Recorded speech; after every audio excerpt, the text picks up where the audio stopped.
like Nick, I've actually rewritten this kind of 30 years ago.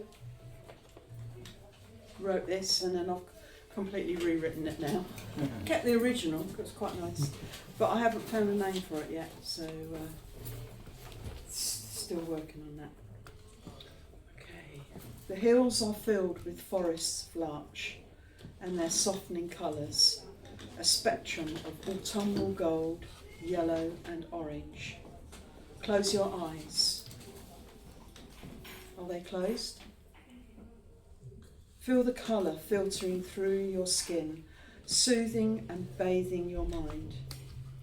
These deciduous conifers will soon lose their needles, their needle-like leaves. Chilled, rolling, misty clouds of delicate purple swirl and engulf this haze of warmth. I feel a shiver down my spine, down each leg and into my feet, through my boots and into the earth. I conjure the orange, the yellow, the gold. I close my eyes tightly. I try and bring back that warmth. I need to walk. I need to move. I need to get the blood moving, and as I do, a pale sun emerges and a light breeze disperses the mist. On the edge of winter we stand. The little spindle tree is showing her neatly folded segments of crimson fruit, which are hidden gems, snuggled and held tight within each cluster. This bright orange ripening seed, swelling, preparing, changing colour until it drops to the ground. So now it waits for time and frost, hoping for germination. Woo! Oh, sorry. It's not finished yet. It's a long way to go yet. I'm just doing one. Sorry. It's fine. A tall, gangly holly tree with smooth grey bark and deep, glossy green, spiky polished leaves are crammed with red berries, a fine meal for a hungry blackbird. I stand at the bridge and watch the river curving away out of sight. Willows on the bank hang and drift in black water. I drift with them, allowing my thoughts to wander amongst the eddies, the whirlpools, until they disappear. On a rock in the middle of this flat, flowing water, that's my bloody phone. Sorry. On a rock in the middle of this fast-flowing water stands a dipper, a chunky, stout, short-tailed brown bird with a white bib. He's bobbing, dipping and diving. He uses his wings like flippers, catching underwater invertebrates. While diving, he is covered with a thin, silvery pocket of air. I quietly sit and lose myself in this aquatic bird, and I long to dip into the water, black flowing river, and imagine my skin with a thin, silvery pocket of air around me. I take a steep path, narrow path, edged with silver birch, leading up into an area of tall beech known as the Queens of the Forest. The sound of the river is now muffled far below. Beech nuts cover the ground, prickly seed pods, flat and triangular.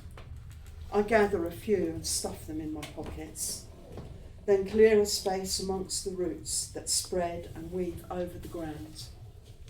I lay down, wriggle until I find a half comfortable place, and once I'm here, I gaze up into her domed crown. I'm completely absorbed. So many huge boughs of branches spreading upwards across and intertwined. Of course, I want to be up there.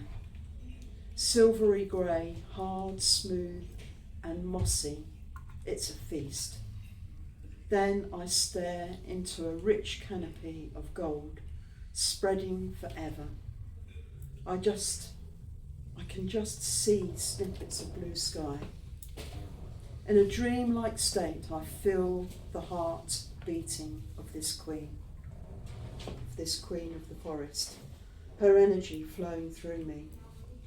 I feel pinned down and heavy, unable to move. I mean in a good way. I never want these feelings to stop. A raven's rasping call arrests and pulls me out of my dream. He is hidden. I am searching, trying to locate where he might be. The rasp rings out again, the words I could not catch. A sprinkling of golden beech leaves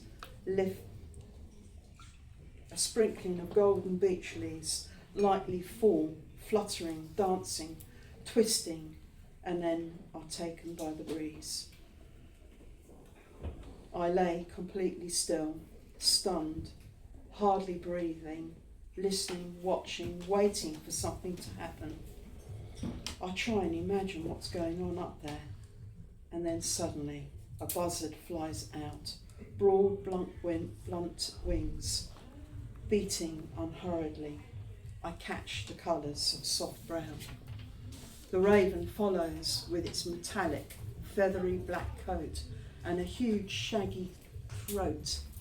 His blunt and powerful beak is a majestic bird with great intelligence. He gives chase to the buzzard. He croaks, echoing the buzzard. I'll say that again. His blunt and powerful beak. This is a majestic bird with great intelligence. He gives chase. The buzzard is croaking echoes. I don't know what I've written there.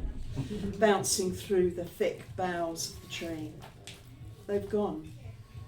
My ears are ringing, my heart thumping. Then silence falls. No, I mean real silence. The air is still. In fact, the silence is so loud. You know those days when the atmosphere outside is so quiet, it's solid. I don't know how long I lingered here, but it was timeless. I play the scene over in my mind again and again. At last I come down to earth and slowly stand, stretch and gather myself. This is a walk to remember. Words and images cascade through my mind. I'm buzzing. The path continues. I can just see it ahead as dusk settles.